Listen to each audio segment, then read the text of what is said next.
so you guys get to. Oh wait, we already started recording. All right, I'm going live and talking right now. So what's up, guys? It's Nick with Mystic Manifesting. You're the Mystic Manifesting family. If you're new, welcome to the channel. We're here going live and recording the week's worth of videos.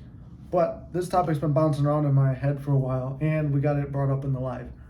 The topic is how to manifest when you can't visualize.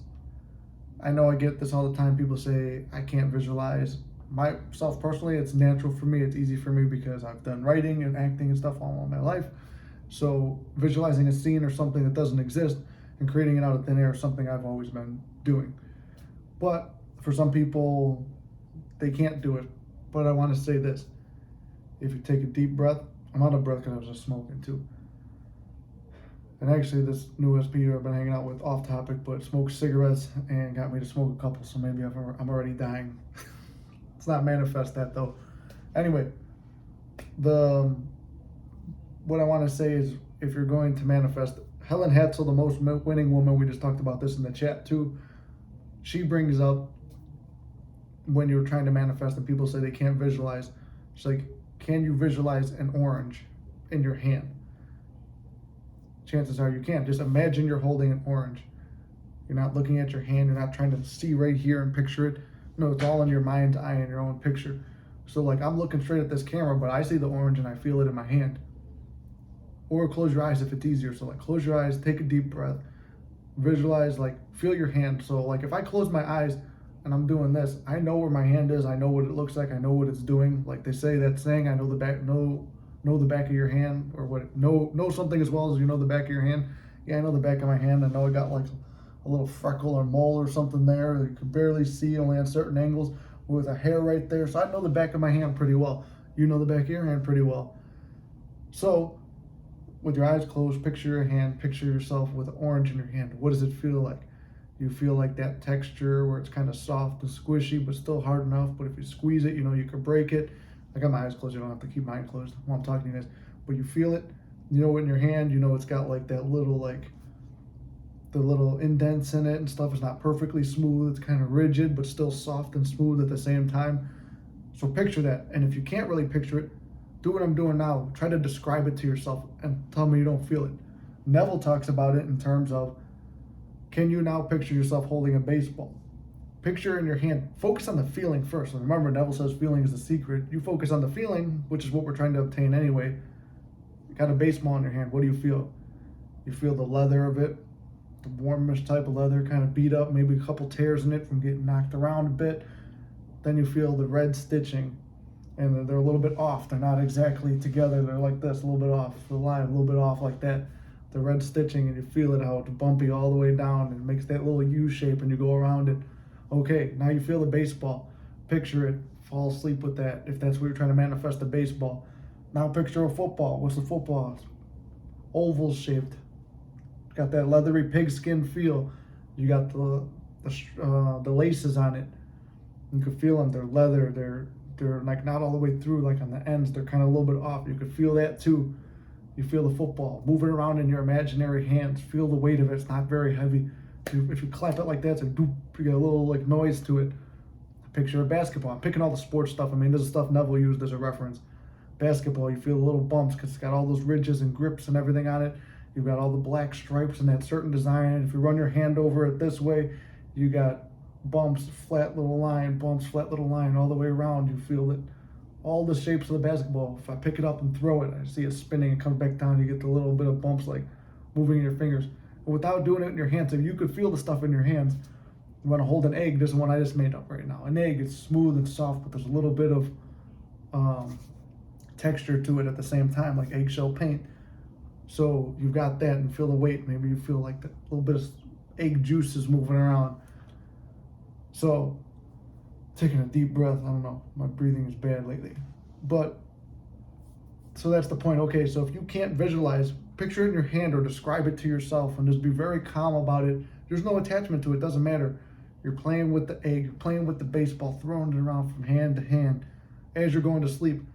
Now, we talked about doing manifesting challenges. If you climb a ladder like me every day, use this for the chat too. Use this if you climb a ladder every day. You're playing with the baseball in your hand and tell me you don't find one. I've done this exercise before. Here's a little success story. before I even started the channel, one of the times I was doing like a mini manifestation list. I played sports growing up. I always had sporting equipment around the house. We got older, the basketballs deflated, we didn't play anymore, they were thrown out. I had a bucket of baseballs. Oh, we gave them to the neighbor kids because they played and we were older, so there's no baseballs left. I had a bunch of footballs around because I loved football. I wanted to play in the NFL and stuff like that. We got rid of, like, they either deflated or got lost, or we'd take them out to play pickup games, or what's the Thanksgiving turkey bowl thing. And I didn't have any footballs left in the house. I don't remember it. But I went through, so my house was clear of all sporting equipment when I was older. And I did that real quick. And I'll picture a tennis ball too. The only one of the tennis balls in the house, and there wasn't many of them, was my dog, who had passed away like a year or so earlier. And we threw away a lot of his stuff, or the puppies destroyed it, because we had puppies too. They destroyed a lot of his old toys. So there should be no, what do you call it? There shouldn't have been any sporting equipment anywhere. But I did this thing just to quickly visualize, and I was telling my brother the story too. I was like, yeah, I'm like, if you just hold the baseball, you feel it and stuff like that. And I went through all of it. And then I went kind of later on in the day, just messed around with it in my head. I can't remember if it was later that day or the next day. There's no baseballs anywhere. I was looking for a pen and paper. I've got like this shelving unit at the old house, at my parents' house. And I'm looking because I wanted to write a script. I got like inspired to write a little script or a movie thing. So I went looking through, and then as I go, there's a bunch of junk stored on this shelf too. My house was messy. If you saw some of the old videos, I think I did some in the basement. Pulled it out, baseball comes falling down. It's kind of one of those things, it's like, man, are you serious? So I'm holding the baseball and like I feel it. I gotta fulfill the thing, but it's like I just visualized it real quick. Another thing was, and then later on I go through, like somewhere later on in the week, a couple days later, the football appears. I'm looking for something. I was looking for books because I know I had a box of books for these classes for trade school. My brother had started classes, so I'm looking for these books to see if he could use them or if he has to buy new ones. I'm going through, crack the box open. I was like, hey, here's a box I haven't opened in a while. Crack it open. Man, almost like blowing back again. Here's a football. But then I'm like, oh, and then it was also sometime in that week too. If I did a video showing how the house was set up, it's kind of a messy house where I grew up, but I know that all the sporting equipment's gone. And I hadn't seen a tennis ball in a long time. I mean, I never played tennis, only the dog had it a few times. I was looking for something under the bed, and under the bed, covered in dog hair and clumps of stuff. I was like, what is this? I was trying to take out all this dog hair to throw away. Inside it, tennis ball. You feel that? But I'm like, I know we don't have a basketball. 110% sure I'm not going to find a basketball. Maybe I'll find it outside the house, but I don't think it's going to show up anywhere near the house or my family. My dad picked me up to go somewhere. It's like towards the end of the week. We're talking and stuff, and he asked me to grab something in the back seat while he's driving. I turned to look. I'm like, what's that on the floor? He goes, oh, basketball. I'm like, I can see it's a basketball. But why is there a basketball in your car? He's like, oh, my aunt was throwing stuff away, and she said, oh, you got kids, give them the basketball. So also, well, first of all, we're grown men. We're not going to play with a basketball. Was never good at basketball anyway. But I grab it. It's a little bit deflated, but still, it's got all the basketball feelings. I'm like, I got to fulfill this. He's like, what are you doing? I'm like, I got to fulfill it by feeling it. I need to see the basketball. So anyway, that's my thing on visualizing. If you could feel it in your hand and you picture yourself holding it, one, you're getting the feeling of it. So the feeling is the secret, like Neville says. Or you're affirming you're going to find it. If you got to do is affirmations. But I believe that anyone can manifest by visualizing. If you can't visualize it or affirm it or something, when you're reading a book too, here's an example I gave someone the other day. I'm reading a book. In the book, I'm being told a story. In the story, it describes, we'll use me as an example, we'll make a fake story. He sits at a table staring at two different screens. He's wearing a blue collared shirt, leaning back in a blue and black chair, slightly rotating, pivoting on the ball of his foot. A slight cool breeze comes through the window. His fingertips feel cold and numb, but not enough to make him close the window. The room has a smoky smell to it from the cigar he just finished putting out.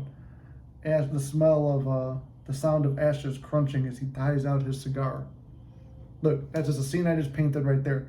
If you close your eyes and listen to me tell that and describe myself, I could describe myself in every detail. He has a beard, thin on the sides but strong in the goatee region. His neck itches because his dirty neck beard goes down from lack of shaving. His messy hair crazy from the woman running her hands through it the night before. Look at that, I'm writing erotic fiction too. But just think about that. You read a book, a picture is painted in your head, so you can visualize. You're visualizing that book scene. You're visualizing what I said. So try that, and if anything, write it down. Do your scripting. Write a very detailed scene of what you want to see from a first-person point of view. And read that scene slowly, focused on being in that scene, and then, or close your eyes, read it out loud, or memorize it, and then tell yourself that scene out loud, and see if it doesn't come into your head. I've told it to a couple people, and it's worked for them who said they couldn't visualize. If you have a block and you're really telling yourself, I can't, and that's your affirmation, you really believe you can't visualize, then you won't be able to, and you just believe you won't, then use affirmations or script or anything. There's no set rules. You don't have to visualize. You can use other techniques, but I believe that you can manifest through that, and I believe that you can do manifestations through visualization by making yourself visualize. Sorry, it took me a while to get through that one. I was having a little stroke there. But anyway, I want you guys to try that out. If you can't visualize, or you believe you can't visualize, start telling yourself, yes, you can. Write it down and read the scene to yourself. Affirm the scene to yourself. Paint a picture in your head, or just slowly sit there naturally where you could feel the sensations of whatever's going on. All right, guys, I believe in you. I know you can visualize. I can't wait to hear your success stories. I love you guys so much. This is Nick with Mystic Manifesting. If you want coaching, send an email down below. I'm going to put my Instagram and the email that you could reach me at. It's $100 for an hour of coaching, $15 for an outlined plan over email. So I appreciate you guys. Love you guys a lot. You got this. I'll see you in the next video.